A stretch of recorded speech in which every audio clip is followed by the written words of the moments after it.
news day continues here on One News Now. I'm Charles Lejano. Pfizer is expected to submit a report to the FDA regarding the death of several elderly patients from Norway who were injected with their COVID-19 vaccine. To tell us more about this and other updates from the Health Department's latest media forum, Greg Gregorio is joining us live from Mandaluyong. Greg, good afternoon. When can we expect this report from Pfizer? Charles, the Department of Health did not mention any specific timeline as to the report that they require Pfizer to submit regarding the reported deaths of 29 individuals in Norway following the vaccine shots of Pfizer and BioNTech. But according to Health Undersecretary Mario Sara Vergere, once this report is submitted to the FDA may then decide on the EUA status of Pfizer in the country. Charles? Right, Greg, will Pfizer's EUA be revoked or be affected in any way because of this? Well, according to Food and Drug Administration Director General Eric Domingo, they may revise the conditions under the given EUA to the Pfizer if needed before we start rolling out the COVID-19 vaccines of Pfizer in the country. But then again, Domingo said they would have to wait for the conclusive report of the ongoing negotiations that are being conducted by the Norwegian authorities. Charles? Right, I understand there are some Wuhan residents who have experienced long-term fatigue after getting inoculated. What is the DOH's reaction to this?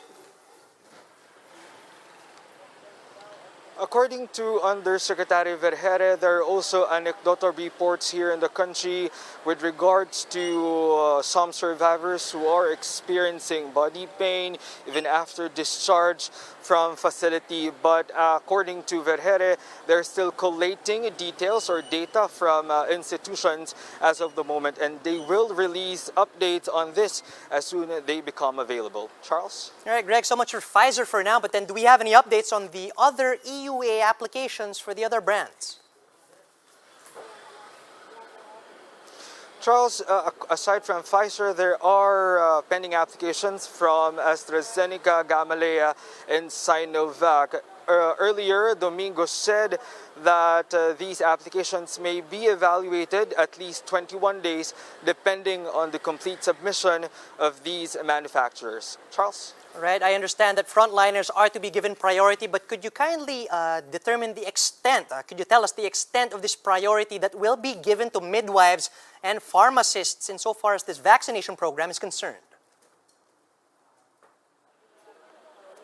Charles, what Vergere has mentioned earlier in the DOH forum, she said that they are considering the help of pharmacists and midwives as to the planned mass inoculation in the country against COVID-19. They, under existing laws, they may be able to get the assistance of these health professionals when it comes to vaccinating our citizens. Charles? Right, now let's move on to some senators who have been quoting vaccine prices for different brands. How is the DOH reacting to this?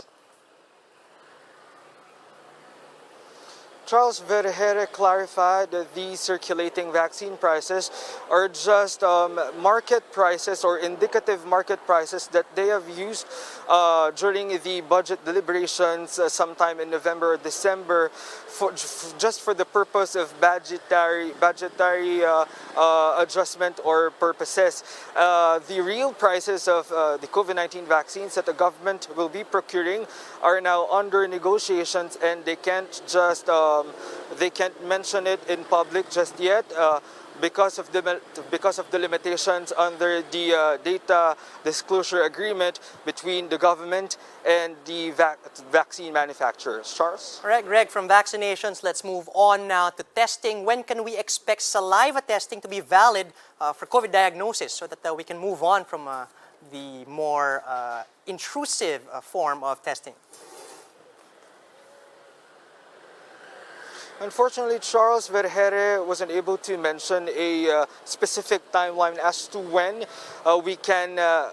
this saliva testing can be widely used in the country. But according to her, the Philippine Red Cross will be presenting to the Department of Health on Wednesday the result of their pilot test when it comes to the saliva test. And once this presentation of the Philippine Red Cross will be acceptable to the laboratory experts of the Department of Health, they will then endorse it to the Health Technology Assessment Group of the country. And in parallel, while the evaluation is ongoing, the PRC and its partner private institution would have to apply for the registration of their saliva test kit to the FDA. Once all of the evaluation and FDA registration is available, Vergere said they could come up to guidelines so that saliva testing can be used in the country by then. Charles? Greg, but what about contact tracing insofar as the new UK variant is concerned? I understand that we have a couple of cases already. Do we have any updates on this? Yes, Charles, according to the DOH, 215 individuals have been identified as contacts of this 29-year-old male from Quezon City who tested positive with the more infectious UK variant of the SARS-CoV-2 following his travel to Dubai. These 214 are household members, health staff who attended to this patient, and the rest are co-passengers. The rest are his co-passengers via Emirates flight EK332 when he came back to Manila from Dubai on January 7. As of now, there are pending results of their RT-PCR tests. Charles? All right, one last question before I let you go. Greg, do we have any updates on the storage of procured vaccines? Are the cold storage facilities all ready? Charles Vergere said the government is in talks with private partners as to where the vaccine supply the country will use will be stored. Earlier, the Department of Health as well as Vaccines Carlito Galvez mentioned that there are identified cold storage hubs in the National Capital Region, Cebu, and Davao. They will also be talking with the Cold Chain Association. They are also open to talk with the Cold Chain Association as to this matter. Charles? Thank you, Greg Gregorio, reporting live from Mandaluyong. The Philippine Red Cross is planning to do volume testing for all individuals coming in and out of the country in a bid to trace and contain the new variant of the coronavirus. The PRC says it will do contact tracing for all passengers who shared a flight with the individual who tested positive for the new strain. 8 of these passengers have tested positive for COVID-19. The Philippine Red Cross has already sent their samples to the Philippine Genome Center for further testing. Moving forward, PRC Chairman Dick Gordon says they want to increase their daily testing capacity from 30,000 to 50,000 to arrest not just the new strain of the virus, but COVID-19 in general. Vaccine czar Carlito Galvez lays out the biggest challenges in the government's vaccination plan in today's House hearing on the matter. To tell us more about this, we have Ria Fernandez. She reports to us live from the Batasang Pambansa. Ria, could you give us a rundown of what was discussed at today's session? Charles, a week after the Senate opened its inquiry on the government's vaccination program against COVID-19, it is now the turn of the House of Representatives to look into the matter. In her speech, Health Committee Chairperson Helen Tan said today's briefing was called in light of the need to expedite the COVID-19 immunization program. She said lawmakers wanted to ensure that the vaccines being procured by the government are safe and effective. Tan said President Duterte's recent pronouncement that the Philippines is tailing behind other countries in inoculating citizens must serve as a marching order to work double time. But the panel head, who is also a medical doctor, said the government must first be guided by common principles in delivering such service. This includes heeding science and experts in making decisions, making information transparent, ensuring messaging and engagement with the public proves informative, assuring overall coherence in approaches, and giving fair and equitable equitable access to vaccines. Tan said her committee is committed to come up with a legislation to achieve success in the immunization program. For his part, vaccine czar Carlito Galvez cited once again the challenges they are facing in securing vaccines, such as the pre-ordering of rich countries of 4/5 or 80% of the global supply. Nevertheless, he said they are all eyes in meeting their vaccine rollout timeline. Galvez said the Philippines stands to receive free COVAX vaccines for 22 million Filipinos set to be deployed early first quarter. The government is also targeting to procure 148 million doses of vaccines. Galvez said talks with various manufacturers are ongoing. He underscored the importance of a centralized approach in buying vaccines. According to him, this will help our country gain access and negotiate lower prices given the limited global supply. It will also fulfill government's responsibility to ensure equitable distribution as well as to comply and align with existing regulations on the use and sale of vaccines across countries. But Marinduque Governor Presbitero Velasco, who is the president of League of Provinces of the Philippines and father of Speaker Lord Velasco, hopes the government will give them the green light to deal directly with manufacturers for the benefit of their constituents. Charles, the briefing on COVID vaccination program is also attended by Health Secretary Francisco Duque III, FDA Director General Eric Domingo, and other health experts. At this point, several lawmakers are doing their interpellation to our government officials. Charles? Thanks for that, Ria. Again, that was Ria Fernandez reporting to us live from the Batasang Pambansa. The soft launch of MRT's contact tracing app experienced a few hiccups as the software failed to work as intended. To give us updates, we have with us on the line Gerard de la Peña. He's reporting from Taft Avenue in Pasay. Gerard, could you tell us what happened at the soft launch earlier? Well, Charles, passengers got a little confused on what is supposed to be the soft launching of the MRT's very own contact tracing app. The contact tracing app was supposed to automate information gathering for contact tracing, but we saw passengers still manually writing their names and contact details before going up the station.